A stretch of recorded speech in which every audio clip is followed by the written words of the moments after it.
Boa tarde, então. Na nossa aula 12, nós vamos falar sobre a dinâmica. Até agora nós discutimos apenas a questão cinemática, ou seja, os movimentos e sua descrição sem considerar suas causas. A partir de hoje inicia um novo tópico que vai até o final da disciplina, que se chama dinâmica. Então, primeiro eu vou explicar um pouco o que é a dinâmica. Depois, na dinâmica, o conceito fundamental é a força. Então, eu vou explicar o que é uma força. E essas forças,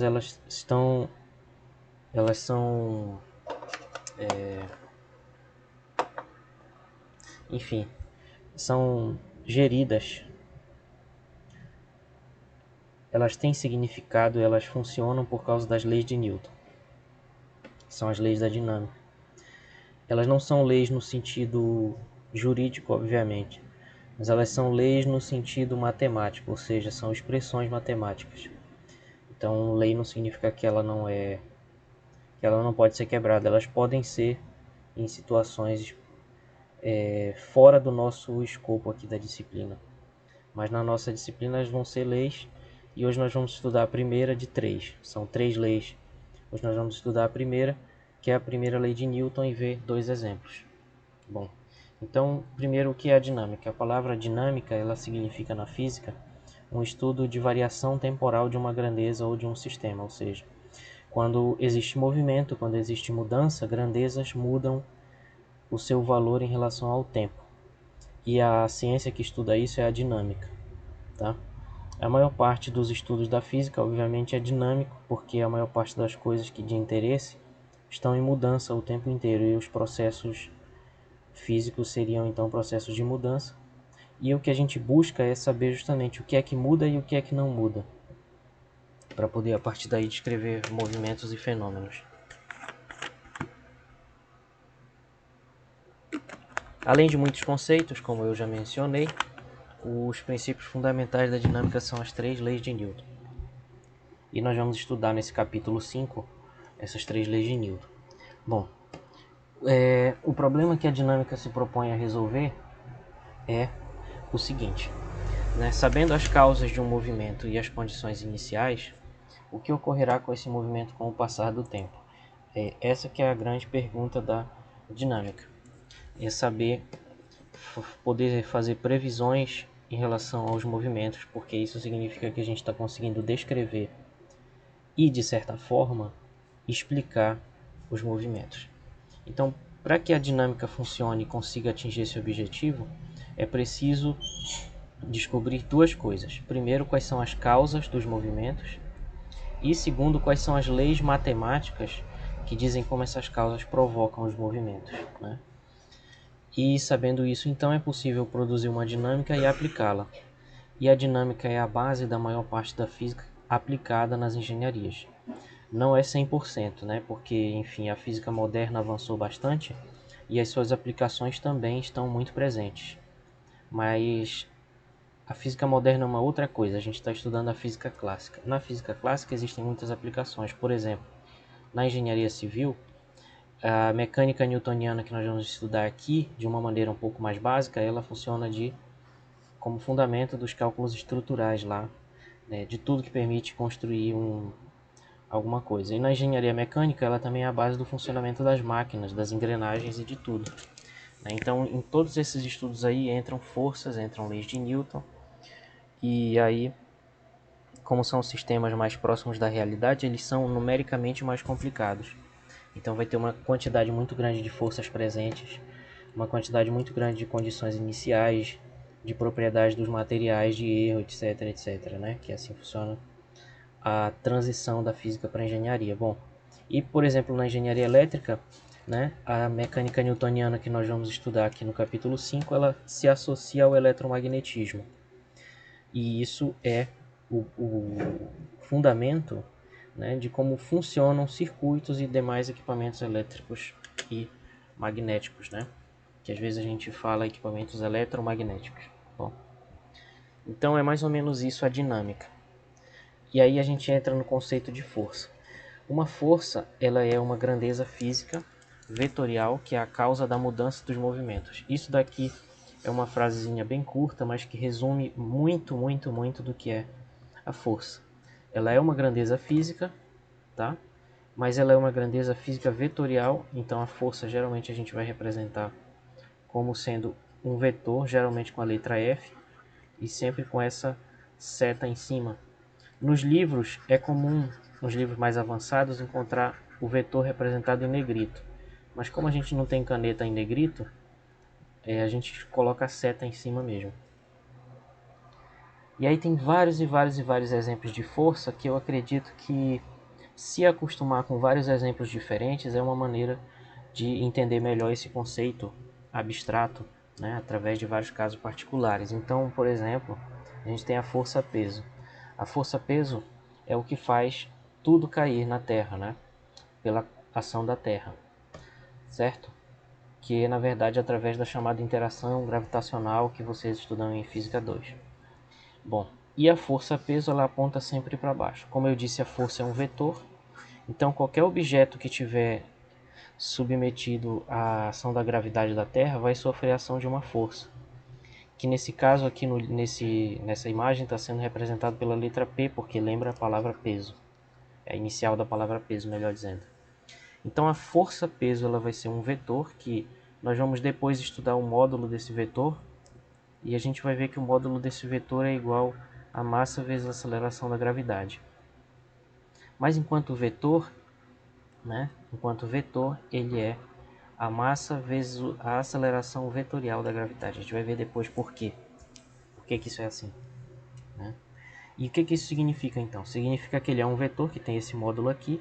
A direção dele é esse eixo que passa pelo corpo e pelo centro de massa da Terra, tá? Isso aqui, apesar da figura parecer que esse centro está lá na Bolívia, não é. Isso é lá no centro da Terra, imaginando a Terra como uma esfera, tá? Então o peso aponta sempre nessa direção e é sempre para baixo.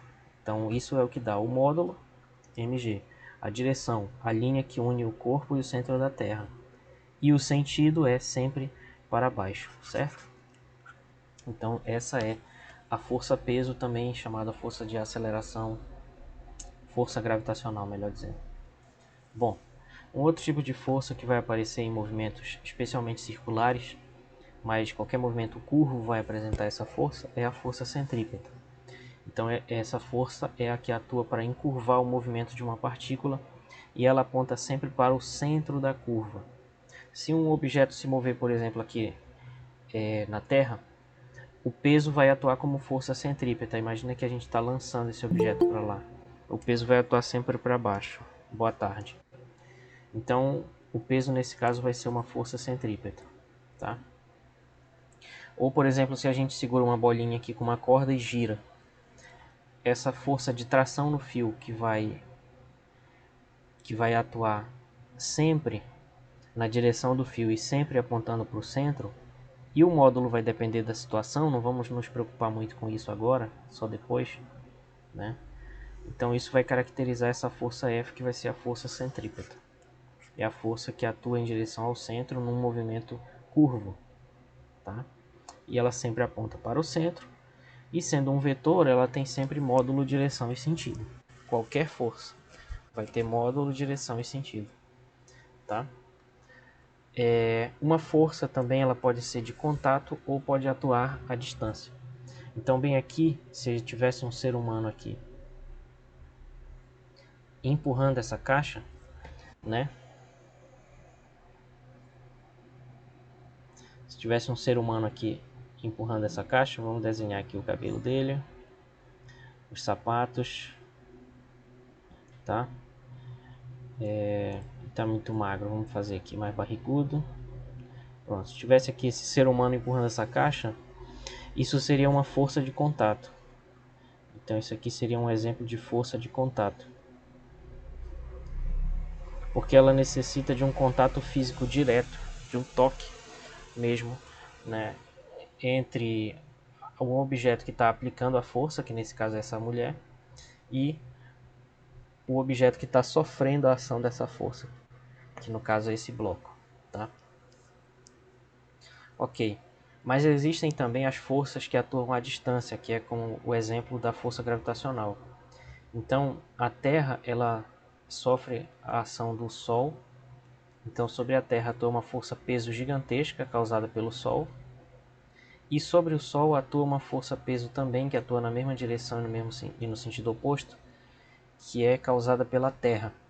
Então, essas duas forças elas existem ao mesmo tempo e são forças que atuam à distância.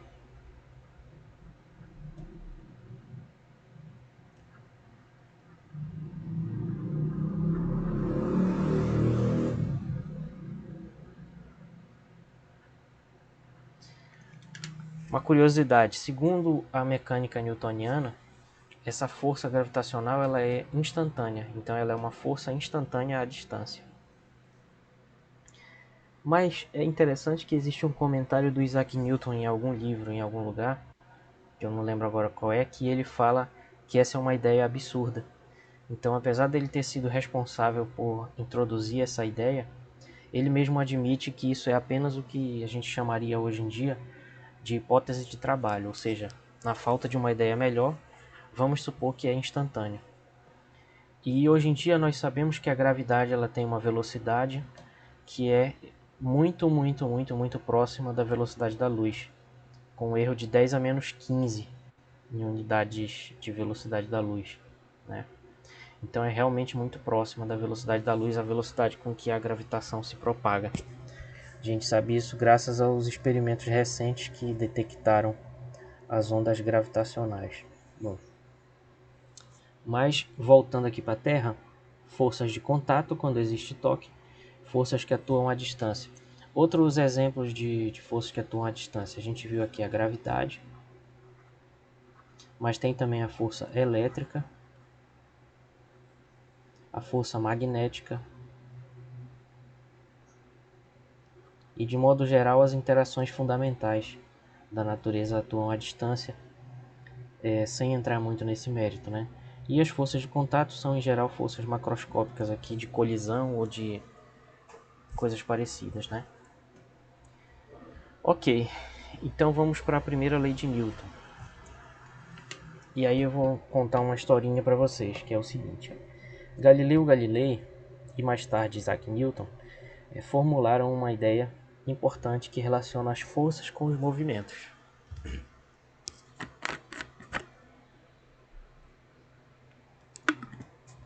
Nós estudamos um pouco dos movimentos hoje e também naquele textinho que eu enviei para vocês, nós estudamos um pouco sobre forças. E a ideia é justamente entender a relação entre as duas, tá? A ideia mais antiga, lá do Aristóteles de Estagira, aquele filósofo famoso, né, considerado por algumas pessoas o maior pensador da antiguidade, por ter criado, entre outras coisas, a biologia, a psicologia, né, a lógica e muitas outras coisas, né? Enfim, além da importância filosófica, ele também desenvolveu um estudo mais sistemático do que a gente poderia chamar hoje de física, né? Que, como vocês devem saber, a física nasceu junto com a filosofia, lá na Grécia Antiga, com a escola do Tales de Mileto. Então eles inventaram uma coisa chamada o estudo sobre a natureza, né? Que da onde vem a palavra physis, né? Que significa natureza em grego antigo. Então é daí que vem a palavra física, né? E eles eram filósofos, então a filosofia e a física surgiram ao mesmo tempo como sendo a mesma coisa, que era uma reflexão racional sobre a natureza. Alguém ligou o microfone, ia falar alguma coisa ou foi sem querer?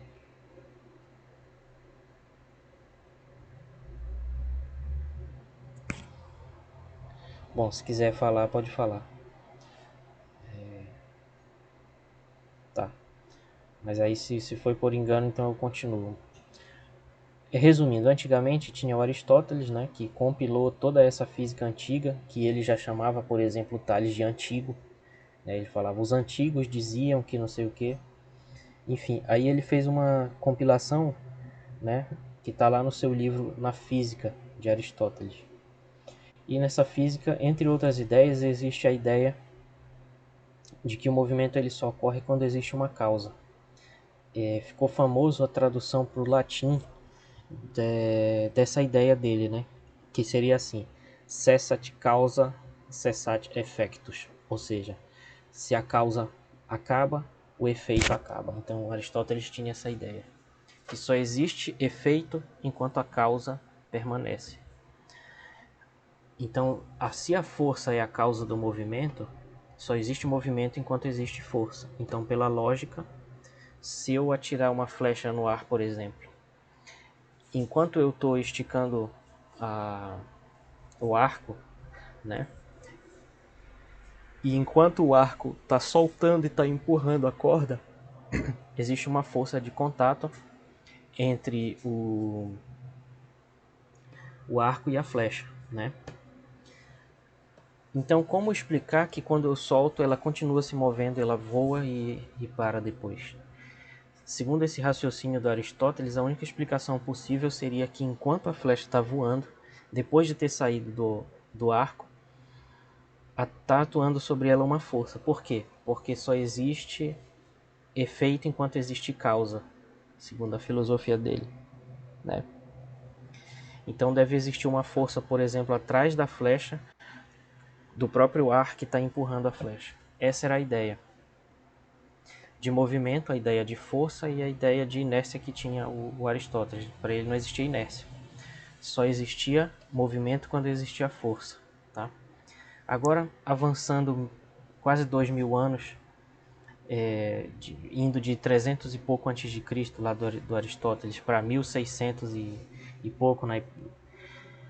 Aliás, 1500 e fim do século XVI aí, do Galileu, a gente tem uma outra ideia, né? Galileu, ele introduziu uma outra ideia, que é a ideia de inércia. Tá? Essa ideia foi aperfeiçoada pelo Isaac Newton, muito tempo, não muito tempo depois, mas uma geração ou duas depois,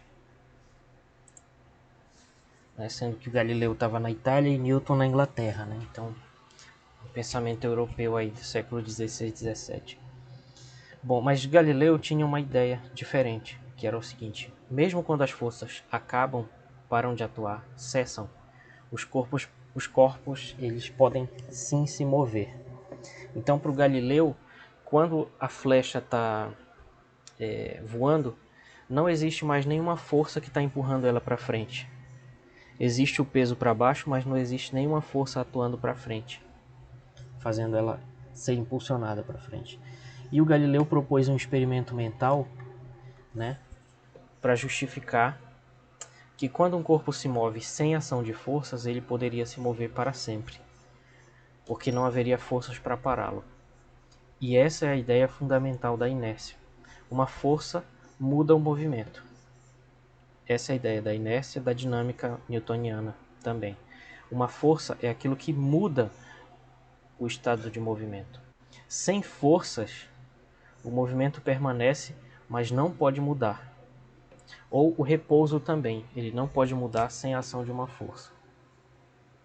E o experimento do Galileu era o seguinte: essas duas primeiras partes aqui é uma coisa que ele provavelmente fez porque ele trabalhava muito com planos inclinados, fazendo experiências para medir a aceleração da gravidade, né? E para construir relógios também. Agora, vamos imaginar o seguinte: a gente tem essa bacia aqui. A gente sabe que se a gente soltar a bolinha bem aqui em cima, vamos supor que não tem atrito aqui.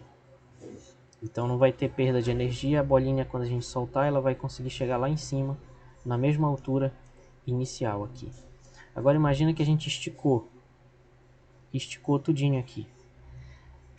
Como a energia só depende da altura, que isso é uma outra coisa que a gente vai estudar depois, né, que o Galileu estudou também e desenvolveu essas ideias. Se a gente soltar a bolinha aqui nesse estado inicial do lado esquerdo, nesse segundo gráfico, só que agora esticado para lá, sem atrito, a bolinha ela vai chegar até lá em cima de novo, porque ela tem que chegar na mesma altura inicial, porque aqui é que vai ter a mesma energia, tá? Agora imagina que a gente estica isso até o infinito. Se a gente estica até o infinito, a bolinha ela só vai parar quando ela chegar nessa altura aqui de novo. Então, se isso daqui for plano para a direita, ela vai continuar se movendo para sempre para a direita em linha reta e nunca vai parar, porque não tem atrito. E porque a altura é uma altura igual a zero que não vai chegar. Então, com esse experimento, Galileu chegou à conclusão do seguinte: se não atuarem forças sobre a bolinha, que no caso do primeiro e do segundo gráfico está atuando uma força-peso para baixo, que devido à questão da inclinação faz frear ela para a esquerda, né? Na parte de baixo não tem. Então, sem a ação de forças, o corpo vai se mover para sempre em linha reta com uma velocidade constante. Então foi assim, através desse experimento mental, que o Galileu chegou na ideia de inércia.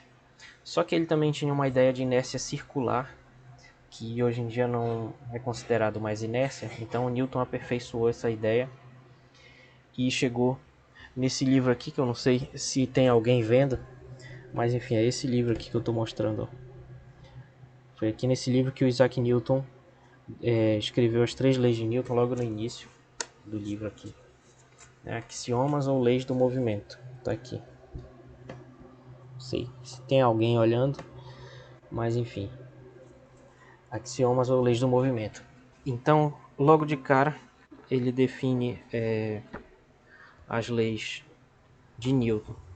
E eu tirei direto aqui dessa tradução, que foi feita por um físico brasileiro chamado André Coque Torres Assis, que eu acho que inclusive que eu escrevi errado, acho que ele é da Unicamp, na verdade, eu escrevi. Mas é publicado pela editora EDUSP, tá?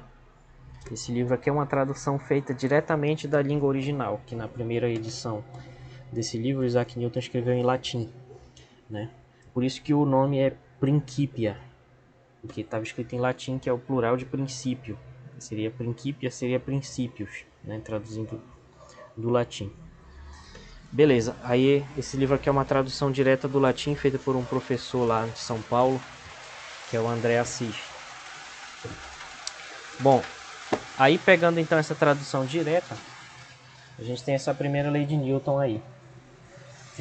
Todo corpo continua em seu estado de repouso ou de movimento uniforme em uma linha reta, a menos que ele seja forçado a mudar aquele estado por forças imprimidas sobre ele. Então o que a lei da inércia diz é que o natural é um objeto ficar parado ou ficar se movendo em linha reta infinitamente com velocidade constante. Esse seria o natural se não fossem as forças.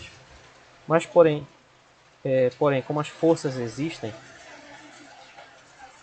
o estado do movimento se altera e como as forças estão atuando o tempo inteiro, a gente praticamente não vê essa inércia, mas a gente tem aproximações disso em situações do dia a dia, né? Por exemplo, a gente está dentro de um carro ou de um ônibus ou de uma moto, ou em cima de uma moto ou numa bicicleta, a gente está aproximadamente numa velocidade constante ali. Imagina essa situação. Aí chegou no sinal vermelho, tem que parar. Quando chega no sinal vermelho, passa a atuar uma força contrária ao movimento, que vai frear o movimento. E a tua tendência pela inércia é permanecer com aquela velocidade constante que tu tinha, né? Então por esse motivo tu sente dentro do automóvel ou do ônibus que ele está freando, ele está parando, mas que tu continua andando para frente. Então isso é por causa da inércia, porque a tendência natural é permanecer em movimento, tá? Então isso não é demonstrável, não é demonstrado, isso é uma hipótese, é um axioma, é um postulado da dinâmica, certo? É bacana a gente lembrar do original, mas enfim, falando numa linguagem talvez mais didática, né, a linguagem do nosso livro-texto, a primeira lei de Newton ela afirma o seguinte, que se nenhuma força atua sobre um corpo, a sua velocidade não pode mudar, ou seja, o corpo não pode sofrer aceleração. Então isso tem duas situações. Se o corpo estiver parado, ele tem aceleração zero. E ele vai continuar parado se nenhuma força atuar sobre ele. Outra situação é, ele está em movimento retilíneo e uniforme. Então, nesse caso, a aceleração também é zero.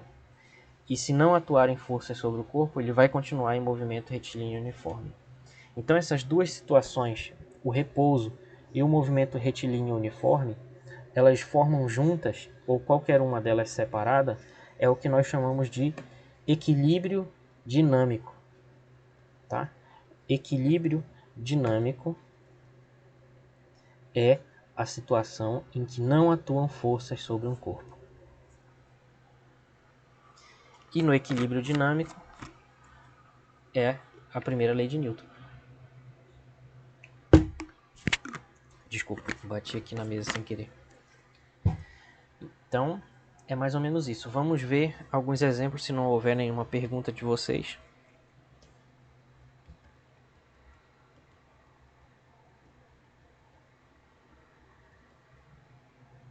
Não, né? Tá bom. Então vamos ver um exemplo aqui do Halliday, exercício 4 do capítulo 5, na 10ª edição, que foi a que eu enviei para vocês. Sob a ação de duas forças, uma partícula se move com velocidade constante v igual a 3 metros por segundo I chapéu, menos 4 metros por segundo J chapéu. Uma das forças, então veja que atuam duas forças sobre a partícula. Uma das forças é 2 newtons I chapéu, menos 6 newtons J chapéu. Aí a pergunta é, qual é a outra força?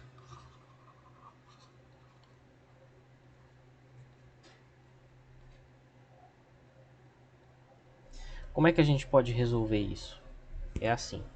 Em primeiro lugar, esse valor da velocidade aqui não vai influenciar em nada, tá? Por quê? Porque a solução não passa por aí. A solução é o seguinte, como a velocidade é constante,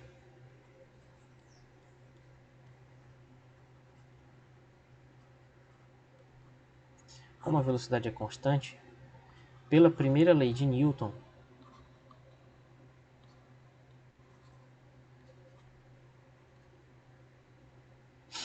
a força resultante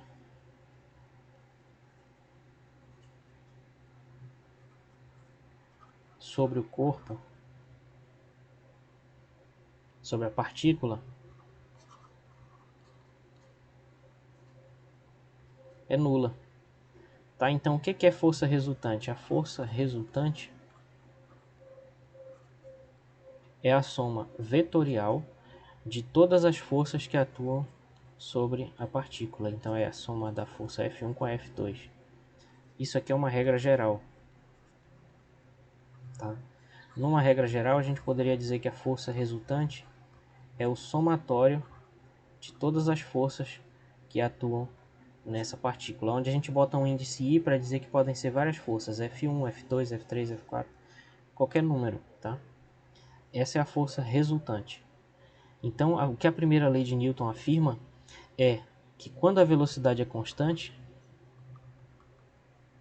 isso só é possível se a força resultante vetorial for igual a zero. Tá? Então, isso aqui é uma outra maneira de escrever a primeira lei de Newton que nos permite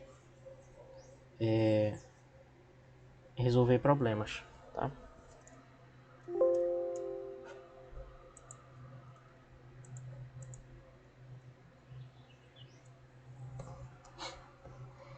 Que nos permite resolver problemas. Então, se a gente sabe que uma força F1, vamos esquecer um pouco a unidade por enquanto, é 2i menos 6j, e a gente sabe que pela primeira lei de Newton, essa força resultante, ou seja, a soma da F1 com a F2, que é a desconhecida, essa outra força, nós estamos chamando de F2. A gente sabe pela primeira lei de Newton que essa soma é zero, vetorialmente. Então a gente só pode concluir daí que a força F2 deve ser igual a menos F1, passando F1 subtraindo como vetor. Então a força F2 tem que ser igual a menos essa força F1, que é 2 newtons I menos 6 newtons J. Então, distribuindo esse sinal de menos, a força F2 vai ser menos 2 newtons I chapéu mais 6 newtons J chapéu. E essa é a solução do problema.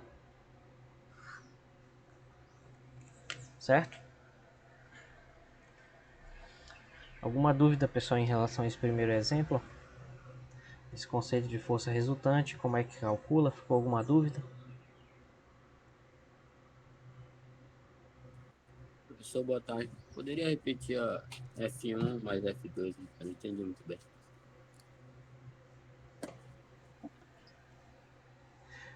Tu não entendeu por que, que elas somadas dão zero ou essa passagem daqui para cá? Sim, por que somadas dão zero? Tá.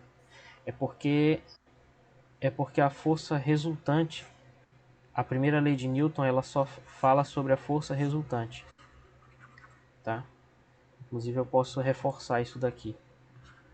Isso significa o seguinte, ó, a força resultante, ela é a soma vetorial de todas as forças que atuam sobre a partícula. Podem ser N forças, tá?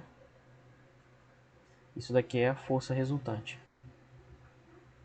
É a soma vetorial de todas as forças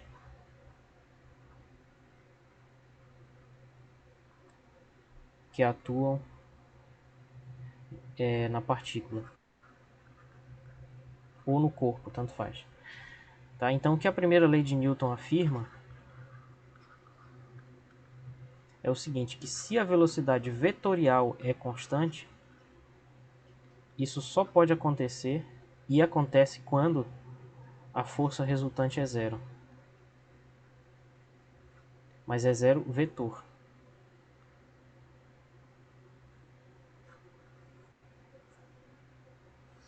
Essa é a primeira lei de Newton.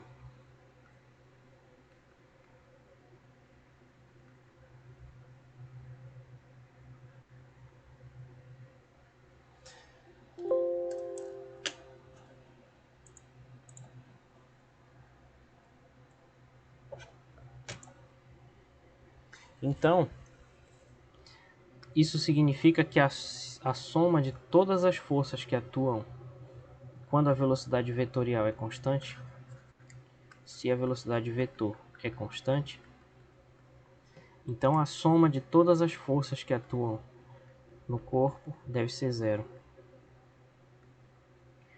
Porque essa é a força resultante. Tá?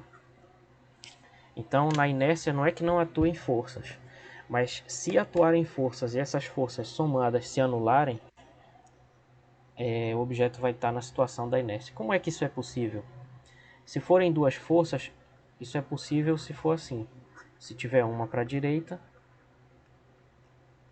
e outra para a esquerda, e as duas tiverem o mesmo módulo, a mesma direção, os sentidos opostos, mas atuando no mesmo corpo, tá?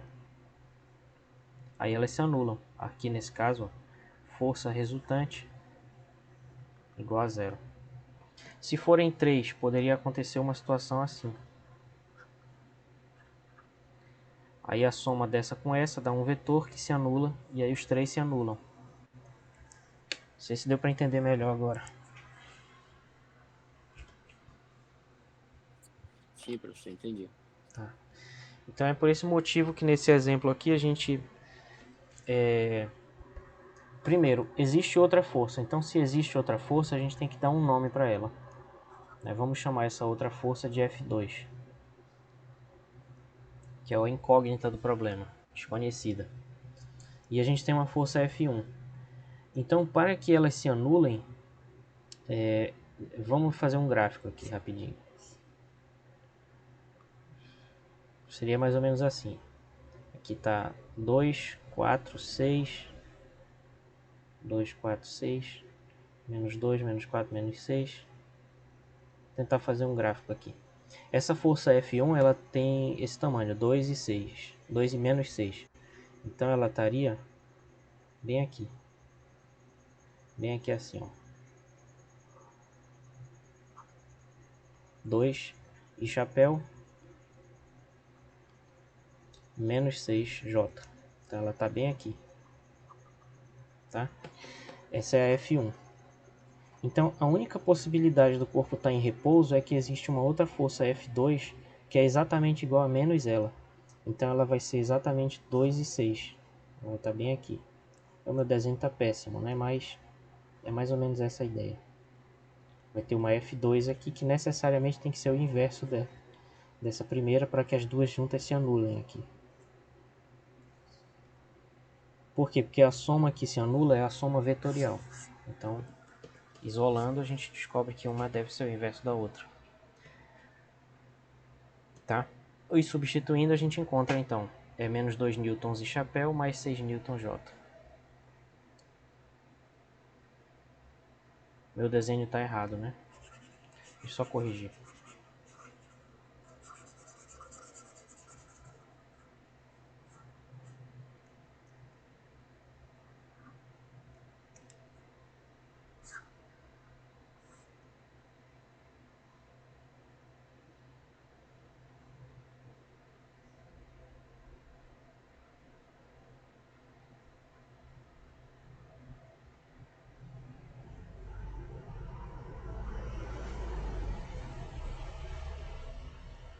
Então a força F1 tem coordenadas 2 e menos 6.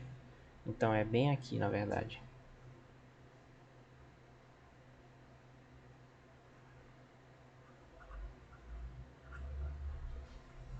Enquanto que a F2 tem coordenadas menos 2 e 6. Então vai estar aqui o menos 2 e está aqui o 6.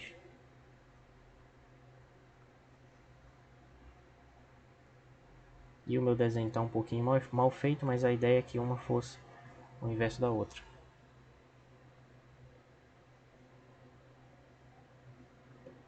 Certo? Então é mais ou menos isso.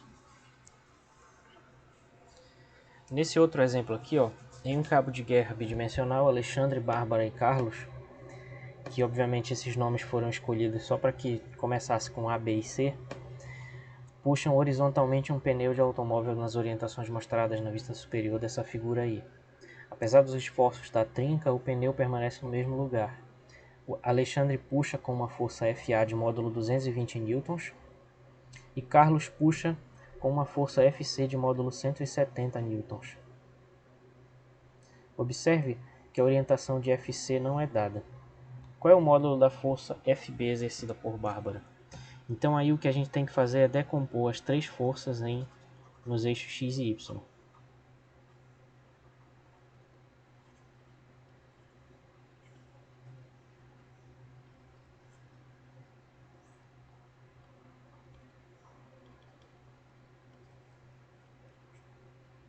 Tá?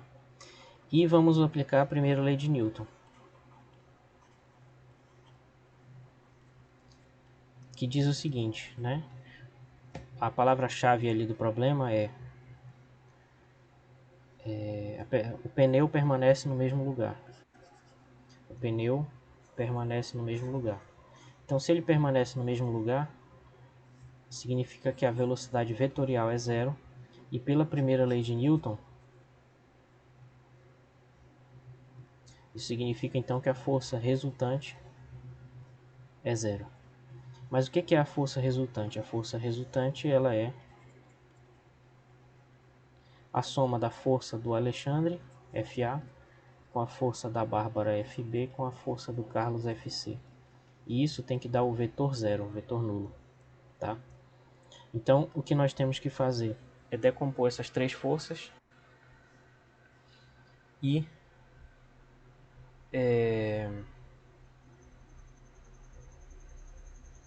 somar as três e igualar a zero. Tá? Então, Alexandre é dado o módulo, Carlos é dado o módulo também, e a orientação da força do Carlos não é dada. Então vamos decompor as três forças aí. Primeiro a gente precisa de um sistema de eixos x e y. E aí a gente precisa decompor então as forças em componentes. Então primeiro aqui vai ter a força da Bárbara, que vai ser então só uma componente x, vou chamar de FBX, aliás y, né? J chapéu. Depois a componente aqui do Alexandre, onde na verdade o ângulo que interessa é esse bem aqui. Se aqui é 137 e aqui é 90, então bem aqui vai ser um certo ângulo θ, aliás, vamos chamar de alfa, que vai ser 137 menos 90, que vai dar 47 graus. Então esse alfa é 47 graus. Então a componente bem aqui dessa força vai ter outra aqui, e ainda tem a do Carlos. Então essa componente do Carlos está um ângulo θ que é desconhecido.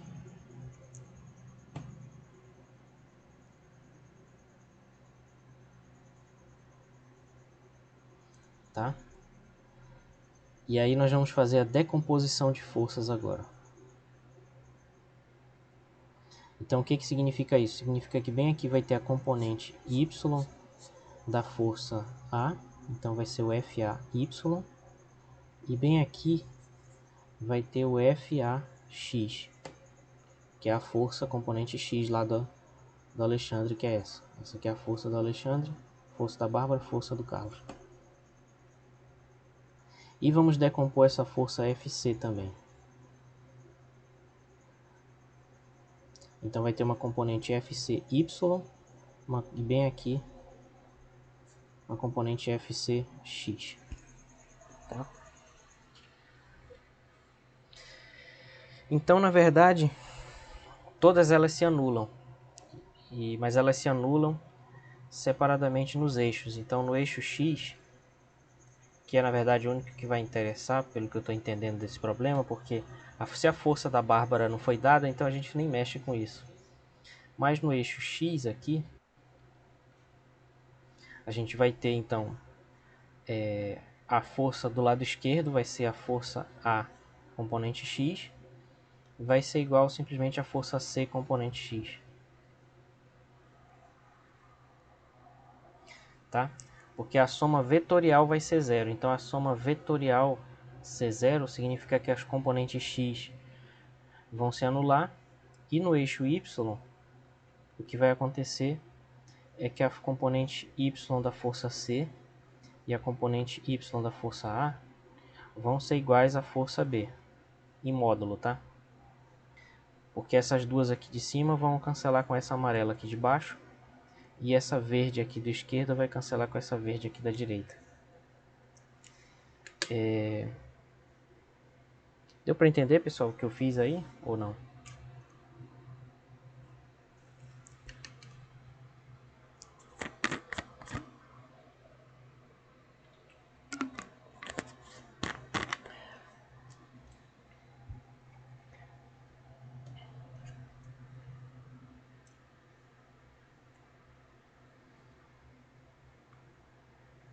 Bom, eu estou tentando. Se vocês não disserem nem que tá bom, nem que tá ruim, eu não vou saber e vou continuar falando adoidado aqui.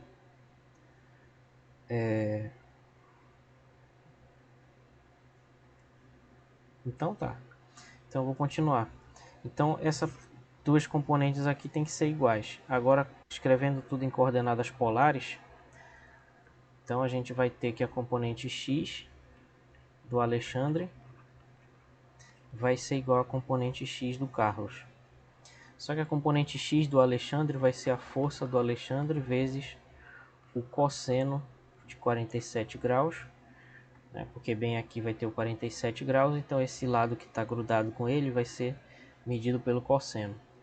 E isso vai ser igual a componente, a força do Carlos vezes o cosseno desse ângulo desconhecido aí, que é θ. Bom, então a gente conhece esse cosseno, conhece essa força que é dada no problema e essa aqui também, e assim a gente pode descobrir essa força, esse ângulo θ, né? Como? Desse jeito aqui, cosseno de θ é FA cosseno de 47 dividido por FC. Então, aplicando o cosseno inverso, o arco cosseno, a gente pode substituir que a força A é 220 newtons, mas vai cancelar com o C aqui. Aqui fica o cosseno de 47. Embaixo é a força C, que tem módulo 170. Então isso daqui não tem jeito, tem que fazer no computador. E aí vocês podem fazer, por exemplo, nessa ferramenta aqui, que é o Wolfram Alpha. Tá? é uma maneira de calcular esse tipo de grandeza. Então bem aqui a gente pode calcular quanto é 220 vezes, bota uma estrelinha, vezes o cosseno de letra maiúscula, entre colchetes aqui, 47 graus. Tudo isso dividido por 170. Então vai dar aproximadamente 0,08. Agora a gente precisa colocar isso entre colchetes também para calcular o cosseno a menos 1 disso. Então a gente escreve assim, arc cos, arco cosseno. Então esse valor vai dar aproximadamente 0,5, mas vamos aproximar para 0,49, tá? Eu vou deixar esse link para vocês também, dessa ferramenta que dá para fazer esses cálculos. Bom, então resumindo, esse θ ele dá aproximadamente, estou achando muito estranho esse resultado,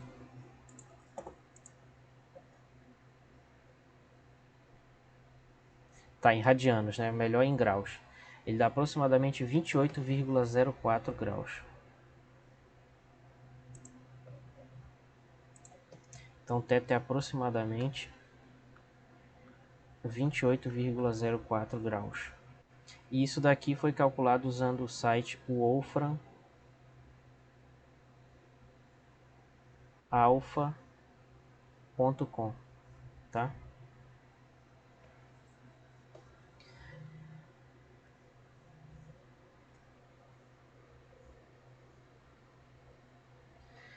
Beleza?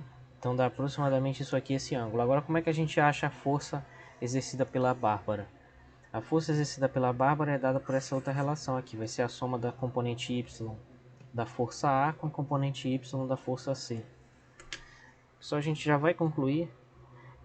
Deixa só eu responder uma coisa aqui urgente.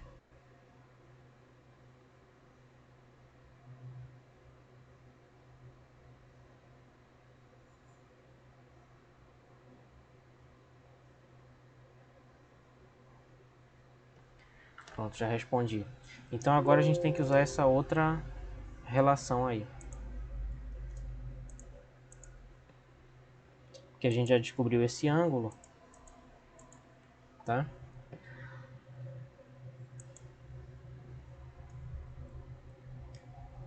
A gente já descobriu esse ângulo, então vamos lá. A força da Bárbara então vai ser dada por essa relação aí.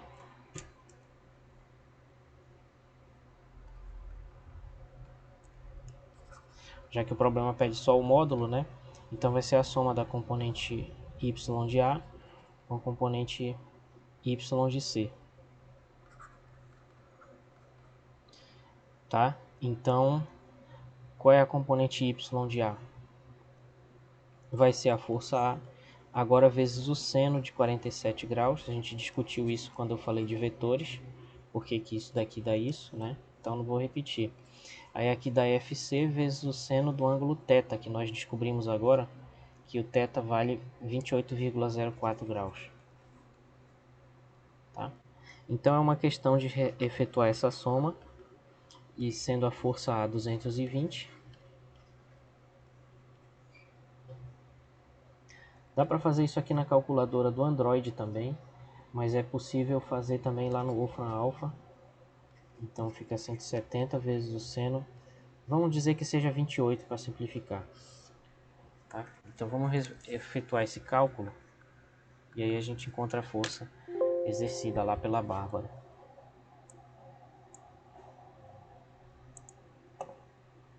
Tá? E aqui, então a gente vai colocar 220 vezes o cosseno, aliás, o seno de 47 graus. Só uma observação, se vocês forem usar essa ferramenta, tem que escrever em inglês. Então, ao invés de seno, é sin, que é em inglês, sine, né? Somado com 170 vezes o seno de 28. Então, é sin de 28, tá?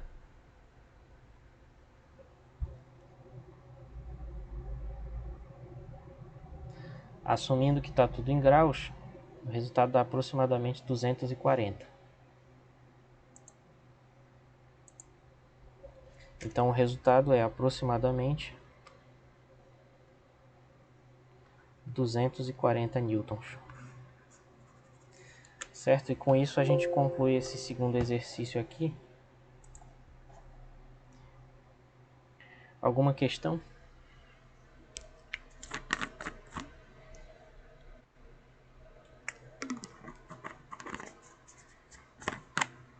Não? Bom, então eu vou encerrar por aqui.